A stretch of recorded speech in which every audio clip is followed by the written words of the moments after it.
মহান রব্বুল আলামিনের কাছে লাখ লাখ শুকরিয়া আদায় করছি যে আজকে একটি এই মাহফিলে আমাদেরকে সকলকে আল্লাহ পাক একত্রে এইরকম বসার সুযোগ করে দিয়েছেন এবং কোরআন হাদিস থেকে কিছু কথা শোনার তৌফিক করে দিয়েছেন।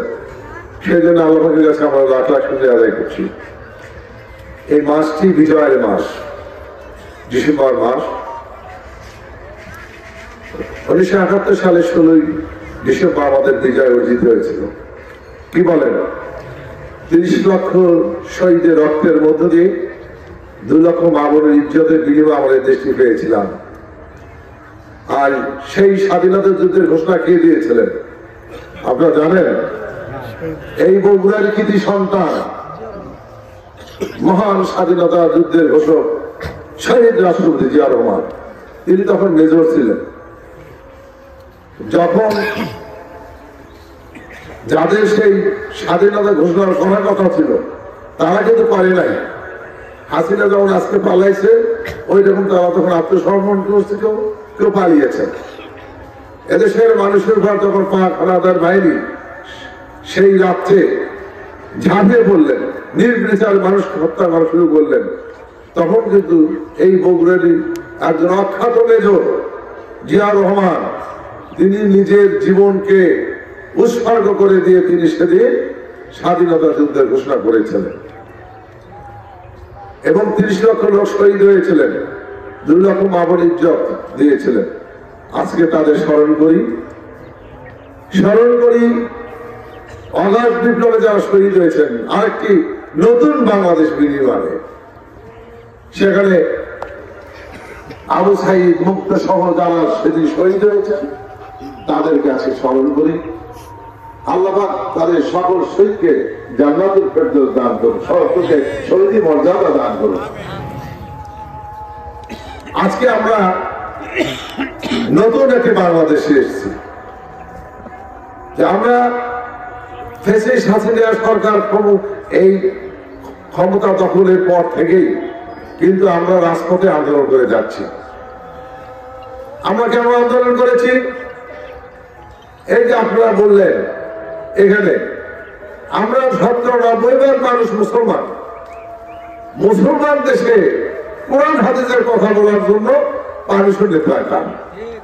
কোন বক্তা আসবে না আসবে সে ব্যাপারে পারমিশন নিতে হয়। অনেক বক্তা নিষিদ্ধ ছিলেন, তাই ছিল না? আচ্ছা, আমরা কথা বলবো, গণতন্ত্রের কথা বলবো, রাজনীতির কথা বলবো, আমার অধিকার আমি সেটাও বলা যাবে না। বিরোধী দলের নেতা কর্মীর উপরে মিথ্যা মামলা দেওয়া শুরু করলেন। বিএনপির 800 নেতা কর্মীকে গুম করেছেন। আপনারা জানেন ছাত্রনেতা ইলিয়াস চৌধুরী আলম সহ এইরকম 800 নেতা কর্মীকে তারা গুম করেছে। আরো বিরোধী দলের অন্যান্য আছে, তাদেরকে অনেকে গুম করেছে। বিএনপির 3000 নেতা কর্মীকে খুন করেছে তারা এবং 1,60,000 মামলা করেছেন নেতা কর্মীর নামে। এমনকি বাংলাদেশের যিনি 3 প্রধানমন্ত্রী ছিলেন তার বিরুদ্ধে একটি ভুয়া মিথ্যা মামলা দিয়েছে। কি মামলা? 2 কোটি টাকা একটা আত্মসাৎ মামলা দিয়েছেন। যে টাকা খালেদা জিয়া হাত দিয়া ধরে নাই, ছড়েনি, তার জন্য তাকে 5 বছর কারাদণ্ড দিলেন। কারাদণ্ড আপিল করলেন, মানুষ আপিল করলে কমে যায়। আর খালেদা জিয়ার 5 বছর থেকে 10 বছর সাজা হয়ে গেল, আপিল করার পর বেড়ে গেল আরো। এই হলো অবস্থায় ছিলাম আমরা। দীর্ঘ 6 বছর তাকে কারাগারে থাকতে হয়েছে। তাকে অসুস্থ একটা ভালো মানুষ কারাগারে গেলেন আর তিনি অসুস্থ হয়ে পড়লেন। দেখেন তার কি অবস্থা, আজকে হাঁটতে পারে না, স্বাভাবিক কাজকর্ম করতে পারছেন না। তিনি বাংলাদেশের 3 প্রধানমন্ত্রী, একজন রাষ্ট্রপতির স্ত্রী, একজন মুক্তিযোদ্ধার স্ত্রী, একজন বৃদ্ধ মহিলা, তিনি বেল পান না, উন্নত চিকিৎসার জন্য বিদেশ যেতে পারে না। এই রকমের বাংলাদেশে হাজার হাজার লক্ষ লক্ষ নেতা কর্মী বিরোধী দলের উপর এইরকম নির্মম নির্যাতন অত্যাচার চালিয়েছে। বাংলাদেশটাকে লুটপাট করে শেষ করে দিয়েছে। আইনের শাসন বলতে কিছু ছিল না। ভোটের রাজনীতিকে ধ্বংস করে দিয়েছেন, দ্রব্যমূল্যকে অসহনীয় অবস্থা করেছেন সিন্ডিকেটের মাধ্যমে। এর বিরুদ্ধে তো আমরা 17 বছর 16 বছর আন্দোলন করেছি। সেই 16 বছরে যে আন্দোলন, অগাস্ট বিপ্লবের মধ্যে তার পরিণতি ঘটেছে। শাহীদ মুক্ত শহীদ হওয়ার মধ্য দিয়ে প্রায় 2000 সেদিন ছাত্র জনতা শহীদ হয়েছেন এবং 30,000-এর মতো সেদিন ছাত্র জনতা এখনো তারা পঙ্গু আহত অবস্থায় বিভিন্ন চিকিৎসা নিচ্ছেন, আহত হয়েছেন। তাদের সেই অগাস্ট বিপ্লবের সফলতা, ছাত্র জনতা সফলের মধ্য দিয়ে আমরা নতুন বাংলাদেশ পেয়েছি। আজকে আমরা বলতে চাই যে বাংলাদেশের যে সংবিধান রয়েছে, সেই সংবিধানে আমাদের নেতা শহীদ রাষ্ট্রপতি জিয়া রহমান বিসমিল্লাহির রহমানির রহিম বসিয়েছেন।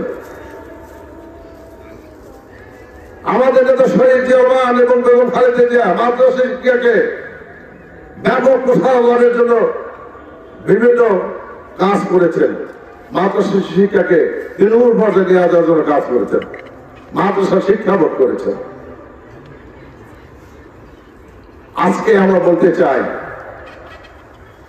বিভিন্ন ভাবে বিভিন্ন মানুষ কথা বলে। আমি একটু আমার প্রধান বক্তার সাথে ডিফার করেছিলাম যে উনি বলতে চেয়েছিলেন যে একবারই হাম্মাম সাহেব বলছেন, এটা তারপরে কি বলতেন আমি আসলে এই করিনি। যখন বলছে একবার বলেছেন, আমি সেটাকে ডিফার করেছি। আমরা প্রত্যেকটা মিছিলে মিটিং দেখবেন আমরা নাইন তো আল্লাহ বলে থাকি এবং আমরা বক্তৃতা শুরু করি বিসমিল্লাহির রহমানির রহিম দিয়ে। ইসলাম কারো ব্যক্তিগত সম্পত্তি নয়, ইসলাম সকল মুসলমানের সম্পত্তি। কেউ যদি মনে করে এটা আমার ইসলাম আমার একাধিক আর করো না, এটা তো সঠিক না। সমস্ত মসজিদগুলো যারা ইমামতি করে তারা কি একটি দলের সমর্থক? বিভিন্ন দলের সমর্থক থাকতেই পারে, বিভিন্ন দলে থাকতেই পারে।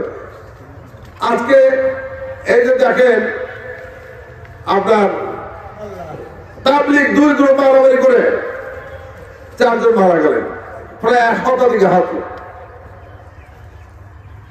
আজকে ভালো মন্দ সব জায়গায় আছে, আমরা ভালোটাকে বেছে নেব।